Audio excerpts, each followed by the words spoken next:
SSD hard ডিস্কের তুলনায় অনেক বেশি গতিসম্পন্ন হওয়ার পিছনে প্রধানত দুটি কারণ রয়েছে।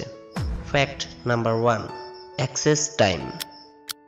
স্পিনিং বা ঘূর্ণায়মান হার্ড ডিস্কের তুলনায় এসএসডি এর অ্যাক্সেস টাইম খুবই কম। আমরা অনেকেই জানি হার্ড ডিস্কে কোনো ডেটা রিড বা রাইট করার জন্য একটি রিড রাইট হেড থাকে।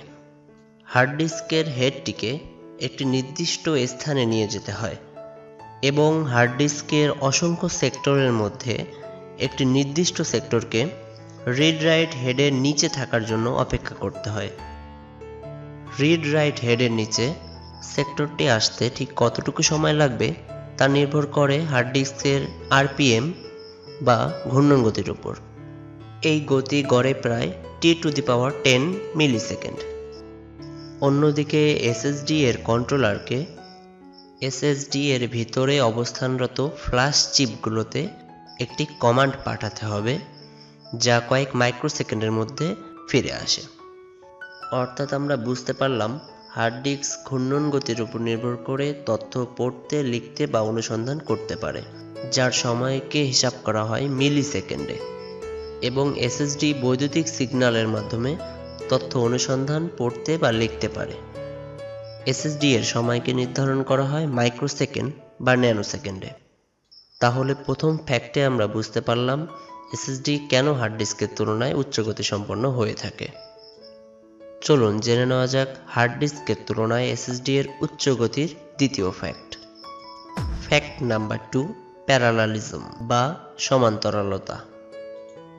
হার্ড ডিস্ক মূলত একই সময়ে একটি রিড রাইট হেডের মাধ্যমে ডেটা রিড বা রাইট করতে পারে। তাই আপনি যদি একই সাথে 10টি কমান্ড প্রদান করেন, তবে 10 নম্বর কমান্ডটি বাকি 9টি কমান্ড পরিচালিত হওয়ার পরেই শুরু হবে। অর্থাৎ একটি রিড রাইট হেডের মাধ্যমে ডেটা রিড বা রাইট করার কারণে একটি কমান্ড পরিচালিত হওয়ার পরেই দ্বিতীয় কমান্ড পরিচালনা শুরু করতে পারে, একই সাথে একাধিক কমান্ড পরিচালনা করতে পারে না। অন্যদিকে এসএসডি একই সময়ে একাধিক ফ্ল্যাশ চিপ অ্যাক্সেস করতে পারে এবং ফ্ল্যাশ চিপগুলোকে ডেটা আনার জন্য আদেশ দিতে পারে। এসএসডি এমনকি একাধিক ফ্ল্যাশ চিপ থেকে সমান্তরালে ডেটা নিজের DRAM-এ টেনে আনতে পারে।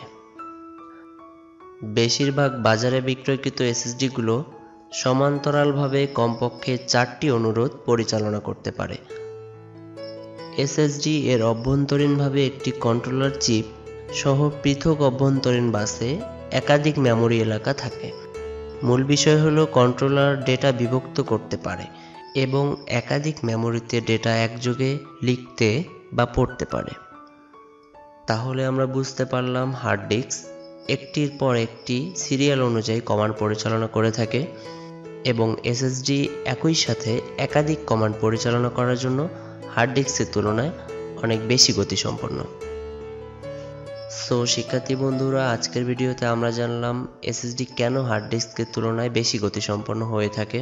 পরবর্তী ভিডিওতে আপনারা জানবেন এসএসডি কিভাবে কাজ করে এবং এসএসডি কিভাবে তৈরি করা হয়। সেই পর্যন্ত সবাই ভালো থাকবেন, সুস্থ থাকবেন।